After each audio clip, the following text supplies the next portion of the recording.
তো দেখো আজ শুরু করছি হাইড্রোস্ট্যাটিক্স।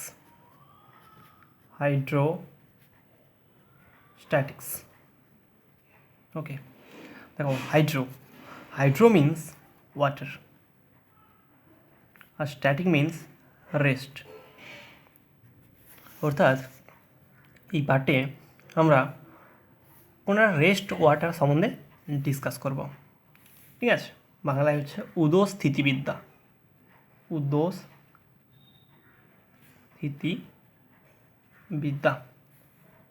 উদো বলতে অ্যাকচুয়ালি জল বোঝাচ্ছে, স্থিতি মানে স্থির।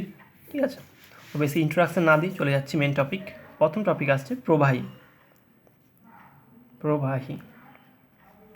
প্রবাহী জিনিসটা কী?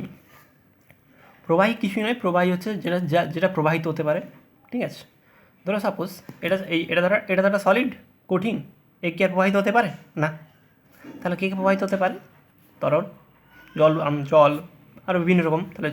তাহলে তরল প্রবাহিত হতে পারে। তরল, আচ্ছা গ্যাসও তো প্রবাহিত হয়, তাহলে গ্যাস। তাহলে তরল আর গ্যাস।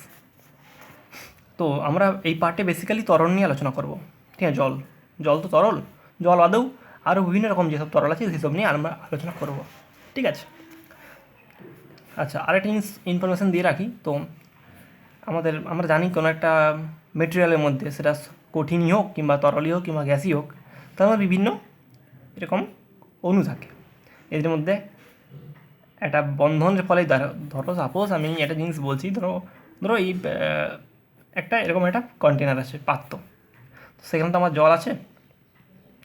তো এগুলো একটা অণুর সাথে আর একটা অণুর তো একটা বন্ধন আছে, তো অবশ্যই আছে। তো একটা অণুর সাথে অন্য একটা অণুর একটা আকর্ষণ বল রয়েছে, তবেই তো তার একসাথে আছে। ঠিক আছে, এই আকর্ষণ বলকে আমরা বলছি সংশক্তি প্রবণ বল। ঠিক আছে, ইংলিশে হচ্ছে কোহেসিভ ফোর্স। আমি ইংলিশ টার্মগুলো এই কারণেই বলছি, কারণ তোমাদের বিভিন্ন রকম কোনো কম্পিটিটিভ এক্সামের জন্য তখন ইংলিশ টার্মগুলো লাগবে।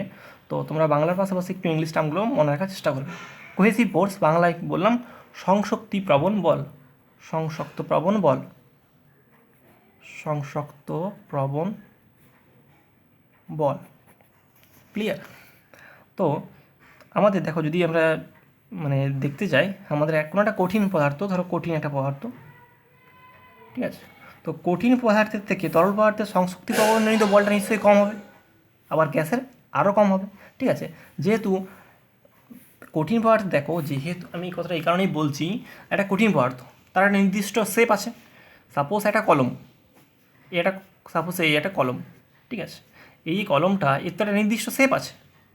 কিন্তু কোনো একটা সাপোজ ওয়াটার, তার কি নির্দিষ্ট কোনো শেপ আছে? না, তাকে যে পাত্রে রাখছি সেই আকার ধারণ করছে।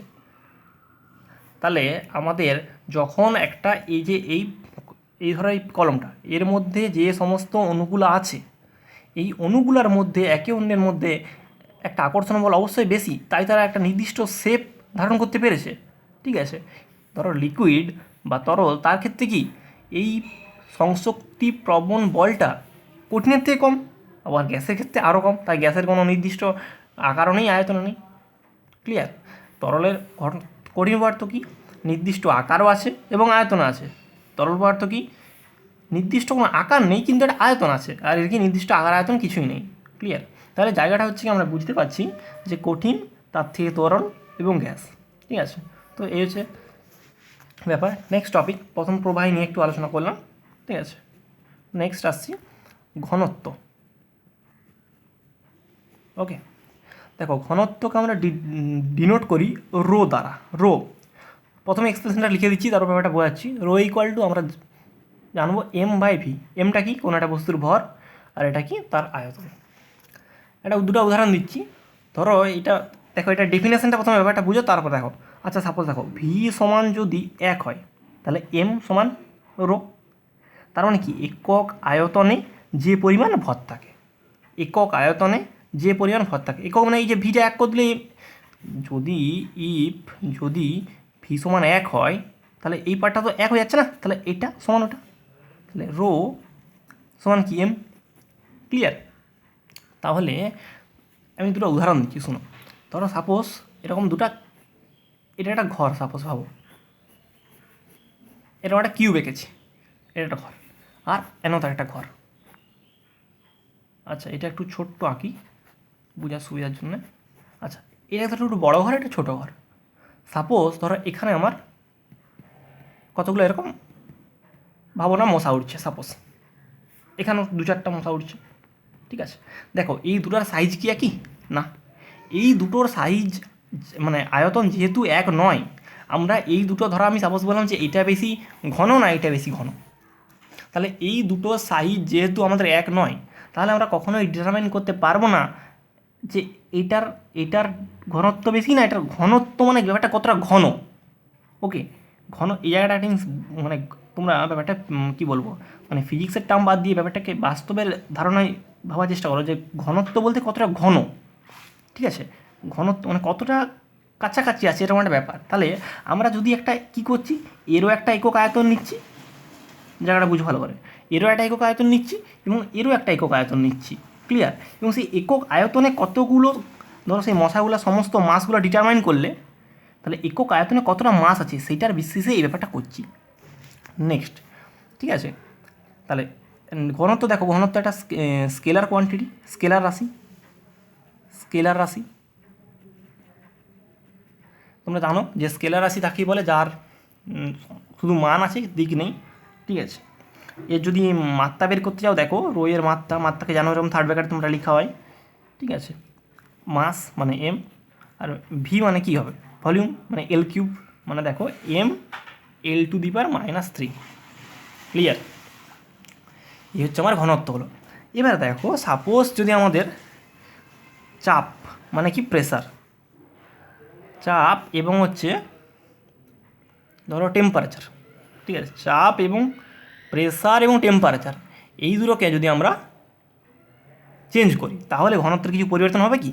দেখো প্রথমে বলে রাখি, কঠিন পদার্থের ক্ষেত্রে সেরকম পরিবর্তন হবে না বললেই চলে। তরল পদার্থের ক্ষেত্রেও হয়তো পরিবর্তন হলেও খুব সামান্য, ঠিক আছে। তো এইটা পরিবর্তনটা তোমরা পরে পড়বে। আপাতত মানে এই যে এইটা অ্যাকচুয়ালি আমি পড়াচ্ছি জিপিএম, তোমাদের জিপিএম পার্ট, ঠিক আছে। মানে জেনারেল প্রপার্টিস অফ ম্যাটার, কি বললাম, জেনারেল প্রপার্টিস অফ ম্যাটার, পদার্থের সাধারণ ধর্ম, ঠিক আছে। তো এটা অ্যাকচুয়ালি আমি সেকেন্ড চ্যাপ্টারটা পড়াচ্ছি, 5th চ্যাপ্টারটা তোমরা পাবে, ঠিক আছে। তো যাই হোক, এটা পরে ডিসকাস করবো, খুবই সামান্য আর কি। কিন্তু গ্যাস এর ক্ষেত্রে খুবই পরিবর্তন লক্ষ্য করা যাবে। তোমরা জানো বয়েলস ল পড়েছো, দেখো যে ভি ই ভ্যারিজাস 1/p, অতএব কি প্রেসার যদি আমাদের কমে যায় তাহলে ভলিউম বেড়ে যাবে। তাহলে দেখো যদি ভলিউম বেড়ে যায় তাহলে ডেন্সিটি পরিবর্তন হবে। ভলিউম বেড়ে গেলে কী হবে, প্রেসারটা ডেন্সিটিটা কমে যাবে, এই তো ব্যাপার। আবার আরেকটা জিনিস দেখো পড়েছো চার্লস ল, ভি ভ্যারিজাস টি, এইগুলো তোমরা পড়েছো, অতএব পরিবর্তন এটা লক্ষ্য করতে পারছো তোমরা, ঠিক আছে। ঘনত্ব গেল। নেক্সট টপিক দেখো, নেক্সট টপিক হচ্ছে তোমার আপেক্ষিক গুরুত্ব।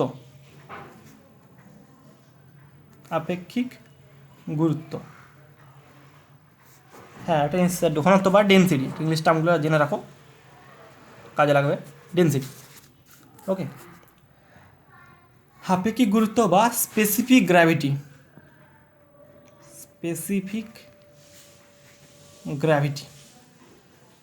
এই গ্র্যাভিটি বা সেই গ্র্যাভিটি নয়, ঠিক আছে। আপেক্ষিক গুরুত্ব এই জায়গাটা জিনিসটা বোঝাচ্ছি। ব্যাপারটা হচ্ছে কি, দেখো একটা উদাহরণ দিই, শুনো তাহলে বুঝতে পারবে। তোরা সাপোজ এটা একটা পাত্র,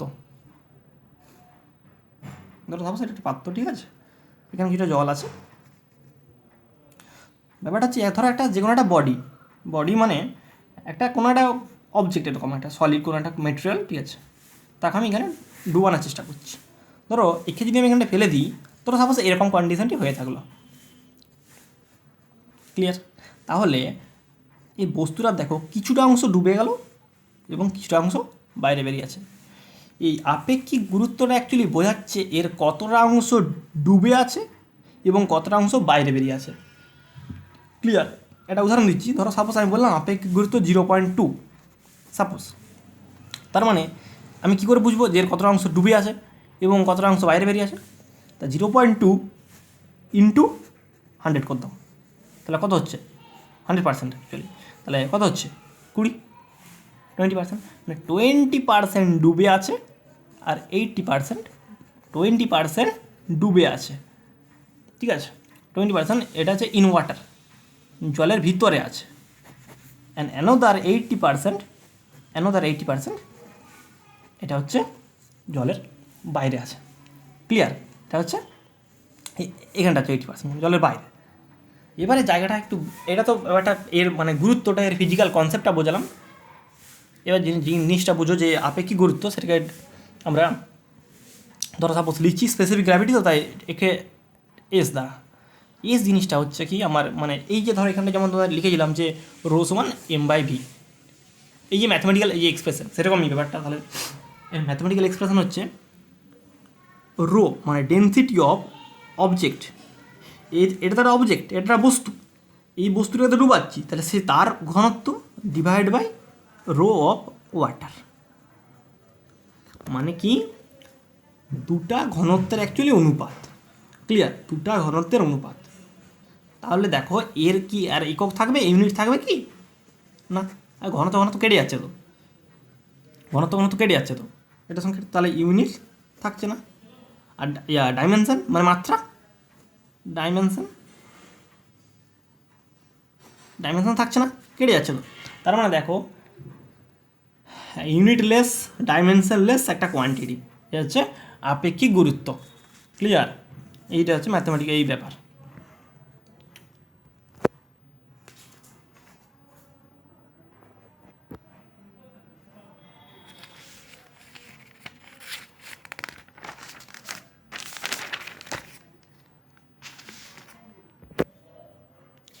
দেখো নেক্সট টপিক আসছে চাপ। নেক্সট টপিক হচ্ছে আমাদের চাপ।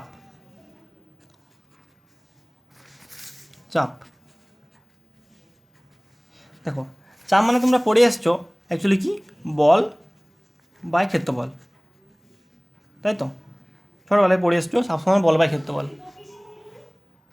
তো চাপ সমান পড়ে এসছো বল বাই ক্ষেত্রফল, এটা 100% ট্রু নয়, কিছুটা ঠিক। এখানে একটা নতুন টার্ম যেতে হবে, সেটা হচ্ছে কি শুধু বল নয়, লম্ব বল বলো, লম্ব বল বাই ক্ষেত্রফল। ক্লিয়ার? লম্ব বল মানে কি, লম্ব বল বা ঘাত। তার মানে এই যেটা লম্ব বল তাকে আমরা বলছি ঘাত। মানে চাপ মানে চাপের নিউ ডেফিনেশন তোমরা পড়লে ঘাত বাই ক্ষেত্রফল। মানে ব্যাপারটা ভালো করে বোঝার চেষ্টা করো। ধরো সাপোজ এই যে, ধরো সাপোজ আমি এর মতো চাপ প্রয়োগ করতে পারি। আমার প্রথমে কিন্তু আমরা এটা বাই ক্ষেত্রফল নেব না, এটার মানে চাপটাকে সোজাসুজি প্রয়োগ করতে হবে, এরকম একটা ব্যাপার। পরে তোমরা পড়বে যে এদিকে প্রয়োগ গেলেও তো আরেকটা উপাংশ এদিকে থাকবে। অত আমি আসছি না ডিপে, এটা তোমাদের মেকানিক্সের পার্ট, পরে জানতে পারবে ধীরে ধীরে। তো ব্যাপারটা চাপের নিউ ডেফিনেশন তোমরা পেলে, লম্ব বল বাই ক্ষেত্রফল, চাপ হচ্ছে পি। তো পি সমান দেখো লম্ব বল, সেটাও তো একটা বল, তাহলে ফোর্স এফ বাই এ মানে এরিয়া। ওকে, চাপ অবশ্যই একটা স্কেলার কোয়ান্টিটি,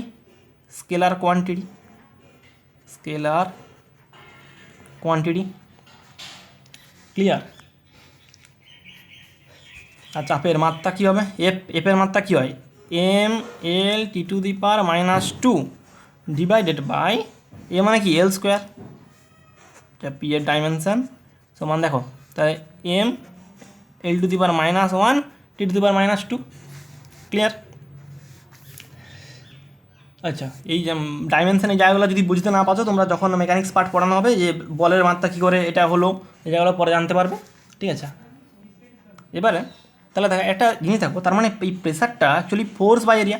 এটা ধরো সাপোজ এটা, তার মানে দেখো এরিয়াটা যত কম হবে প্রেশারটা তো বেশি হবে, এটা কম হলে এটা বাড়বে। তো তোমরা একটা জিনিস লক্ষ্য করে দেখবে, ধরো সাপোজ একটা ধরো সাপোজ ছুঁচ ভাবো, ছুঁচ